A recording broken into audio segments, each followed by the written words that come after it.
Class 8 के बच्चे class 9th में चले गए और 9th के बच्चे क्लास 10th में आ गए। इसे हम लोग को ऐसे पबजी खेल करके या कोई भी टाइम पास करके बर्बाद नहीं करते, टारगेट रखे थे और उनमें से क्या क्या फुलफिल हुआ और क्या बच गया। हेलो मेरे प्यारे बच्चों, कैसे हैं आप सभी? आशा करता हूँ सभी फिट होंगे। प्यारे बच्चों, अब आपका एग्जाम खत्म हो गया। क्लास 8 के बच्चे क्लास 9th में चले गए और 9th के बच्चे क्लास 10th में आ गए हैं।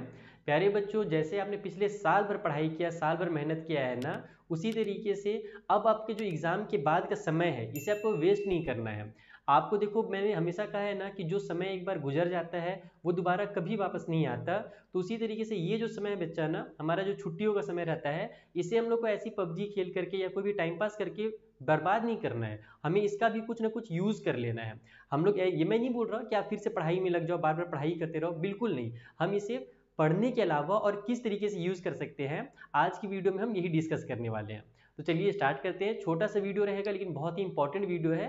तो एक काम जरूर करना, अपने फ्रेंड्स के साथ, जो फ्रेंड्स आपके टाइम पास कर रहे हैं ना, अपने जीवन को ऐसी बर्बाद कर रहे हैं, उनके साथ इस वीडियो को जरूर शेयर करना, ताकि वो लोग भी इससे थोड़ा सा मोटिवेट हो सके और सीख सके कि इस समय में, ये जो हमारा छुट्टियों का कुछ दिन का समय है, इसे हम कैसे यूटिलाइज कर सकते हैं। तो देखो भाई, जो सबसे पहला काम आपको करना है वो ये है कि आपको अपना जो परफॉर्मेंस था पिछले साल का, उसको रिफ्लेक्ट करना है। अब ये क्या करना है भैया, इसमें करना क्या होता है?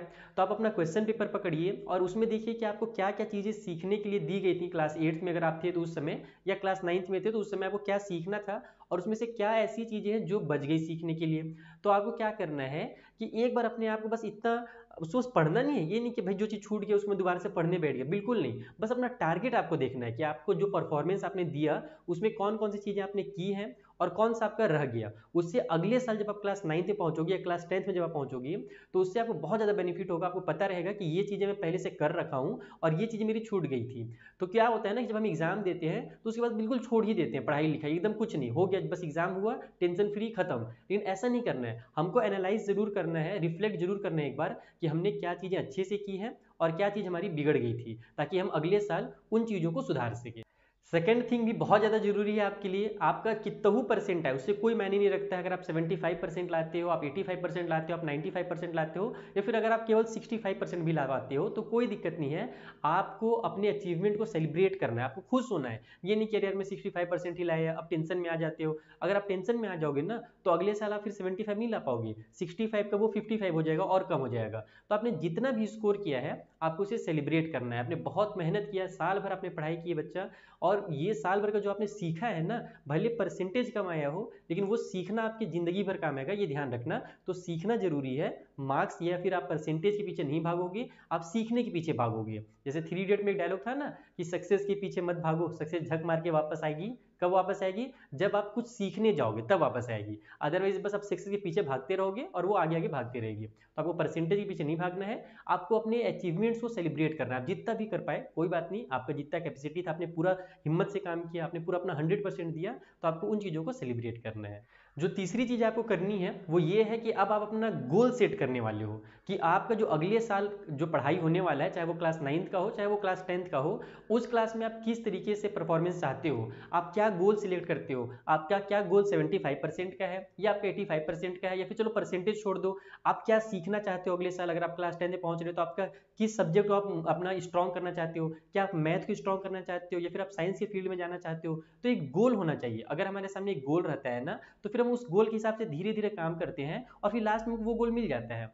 और गोल अगर नहीं रहेगा, कुछ दिन आप साइंस के पीछे भागोगे, कुछ दिन मैथ के पीछे भागोगे, फिर कभी इंग्लिश के पीछे भागोगे, तो रास्ता आगे पीछे आकर के आप एक ही जगह पर अटक जाओगे। तो ऐसा नहीं करना है, आपको अभी से अपना गोल सिलेक्ट कर लेना है कि आपको आगे फ्यूचर में, या फिर फ्यूचर अगर नहीं भी सोच रहे हो तो अगले साल कम से कम, अगर 9th में पहुंच रहे हो तो 9th में आपको किन चीज़ों को अच्छे से करना है। जैसे कि जब आप रिफ्लेक्ट करोगे अपना, तो आप देखोगे कि नहीं यार मेरा मैथ थोड़ा सा रह गया, मैथ ज़्यादा मैं कमजोर था मैथ में, तो मुझे मैथ को थोड़ा सा अच्छे से करना है। तो आप अपना गोल सेट करो कि मुझे मैथ्स को क्लास 9th में या क्लास 10th में बहुत ज़्यादा स्ट्रॉन्ग करना है। तो इस तरीके के छोटे मोटे गोल्स जो भी आपको हो, आप मुझे कमेंट करके बताना कि आपका अगले साल का गोल क्या है। फिर हम लोग उसके बारे में और डिस्कस करेंगे कि उस गोल को पाने के लिए आप छोटे छोटे कौन सी स्टेप्स ले सकते हो।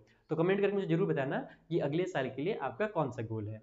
देखो, पढ़ाई तो ज़िंदगी भर लगी रहेगी, पढ़ाई तो करना ही हमें, लेकिन उसके साथ हमें अपने नए हॉबीज़ को एक्सप्लोर भी करना है। अब इसमें क्या करना है, तो जैसे मान लो मुझे बैडमिंटन खेलना पसंद है तो मैं बैडमिंटन खेलूंगा, अगर आपको क्रिकेट खेलना पसंद है तो क्रिकेट खेलेंगे।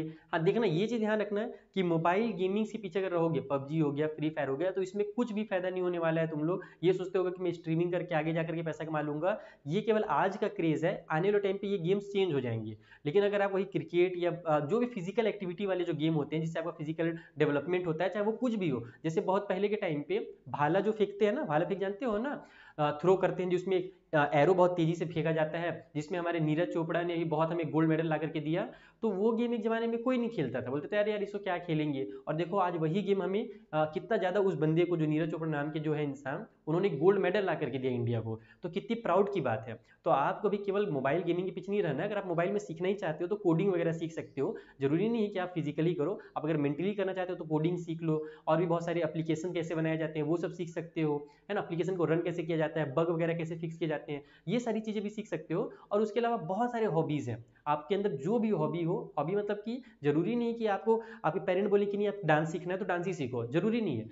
आपको जो पसंद है वो आपको करना है। मुझे कमेंट करके जरूर बताना कि आपकी क्या हॉबी है और आपके पेरेंट आपसे क्या एक्सपेक्ट करते हैं। तो अगर ऐसा जरूरी रहेगा ना, तो मैं सारे पेरेंट्स से भी एक बार बोलना चाहूंगा, अगर आप आपके पेरेंट को ये वीडियो दिखा रहे हो तो, कि बच्चे का जिस चीज में हॉबी रहता है ना, अगर वो चीज कराओगे ना बच्चा, तो सॉरी बच्चा नहीं, पेरेंट, तो आपका बच्चा जो है बहुत आगे जाएगा। जैसे कि मुझे शुरू से पढ़ाने में मजा आ रहा था, तो मैं हमेशा से पढ़ाने की इस फील्ड में था। 12th के बाद मैंने डिप्लोमा किया पढ़ाने के ऊपर। नहीं तो मेरे कई सारे ऐसे फ्रेंड थे जो पहले ग्रेजुएशन के दूसरे सब्जेक्ट में और फिर वापस से आकर के टीचिंग काम कर रहे हैं, जबकि उनको पसंद नहीं है। लेकिन मेरा इसी फील्ड में एक शुरू से टारगेट था कि मुझे टीचिंग करना है, तो मैं ट्यूशन भी पढ़ाया करता था मेरी 11th-12th के टाइम पे।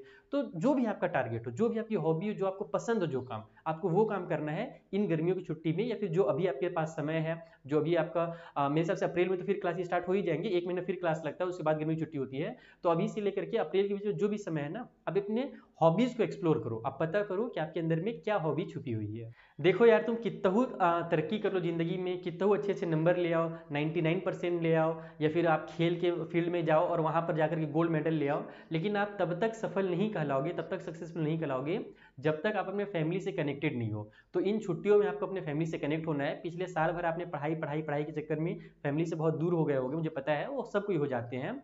तो अब आपको क्या करना है, अपने फैमिली के साथ टाइम स्पेंड जरूर करना है। ये जो 4 चीजें मैंने पहले आपको बताई है ना, वो सारी चीजें साथ में फैमिली के साथ मिल करके करनी है आपको। ये नहीं कि वो सब करने लगे और फैमिली को फिर छोड़ दिए, ऐसा नहीं है। अगर आपके साथ आपकी फैमिली रहेगी ना, तो आप अगर आप फेल भी हो किसी टाइम पे तो आपको ज्यादा टेंशन नहीं होगा। लेकिन अगर आपके पास फैमिली नहीं है ना, और अगर आप सक्सेसफुल भी हो गए, तो आप जिंदगी में कभी खुश नहीं रह पाओगे। तो अपने फैमिली से साथ कनेक्ट होइए। अगर आपको नाना नानी के घर जाना है तो वहाँ चले जाइए। दादा दादी अगर घर में रहते हैं तो बहुत अच्छी बात है, अगर नहीं रहते हैं, जहाँ उनका दूसरा घर है, गाँव में घर है, तो आप वहाँ घूमने चले जाइए उनके पास। अपने दोस्तों से मिलिए जो पुराने आपके दोस्त हैं गाँव में, या फिर अपने वैसे भाई बहनों से मिलिए जो दूर के रिश्तेदार में आते हैं। तो आपको अपने फैमिली से कनेक्ट होना है। अगर आप ये 5 चीजें कर लोगे ना, तो आपको पता भी नहीं चलेगा और आपका जो पर्सनल ग्रोथ है ना, वो बहुत अच्छे से हो जाएगा। ये जो 5 चीजें मैंने शुरू से आपको बताई हैं, इनको आप लिख लीजिए कहीं पर भी, और इन चीजों पे आप फोकस कीजिए। जितना भी दिन आपको छुट्टी है ना, थोड़ा थोड़ा सी चीजों को करना, आपको बहुत मजा आएगा और आप इन चीजों से बहुत कुछ सीखने को मिलेगा। आपके पास जो समय है उसे बर्बाद बिल्कुल मत कीजिए, इन चीजों में अपने समय को लगाइए। आप एक दिन मुझे जरूर याद कीजिएगा कि हाँ सर ने ये चीज बताई थी और इन चीजों के करने से मुझे बहुत फायदा हुआ। ठीक है बच्चे लोग, अगर आपको ये वीडियो पसंद आया हो तो लाइक जरूर करना, और अपने फ्रेंड्स के साथ शेयर एक बार जरूर कर देना, ठीक है, ताकि नए बच्चे भी हमसे जुड़ सकें। और अगले साल अगर आप क्लास 9th में हो तो क्लास 10th वाला जो हमारा MD सर का ऑफिशियल चैनल है वो सब्सक्राइब कर लो, क्योंकि उसमें मैं आपको डिटेल में गाइड करने वाला हूँ क्लास 10th के लिए। और अगर आप क्लास 8 से क्लास 9th में गए हो तो MD सर क्लास 9 सर्च करके हमारा एक दूसरा चैनल है क्लास 9th के लिए स्पेशली, आप वो चैनल सब्सक्राइब कर सकते हो। उसमें मैं RD सर, मारी सर, NCERT सारी बुक्स कवर करा रहा हूँ। ठीक है बच्चे लोग, तो चलिए मिलते हैं किसी नेक्स्ट वीडियो में, तब तक के लिए थैंक यू फॉर वॉचिंग।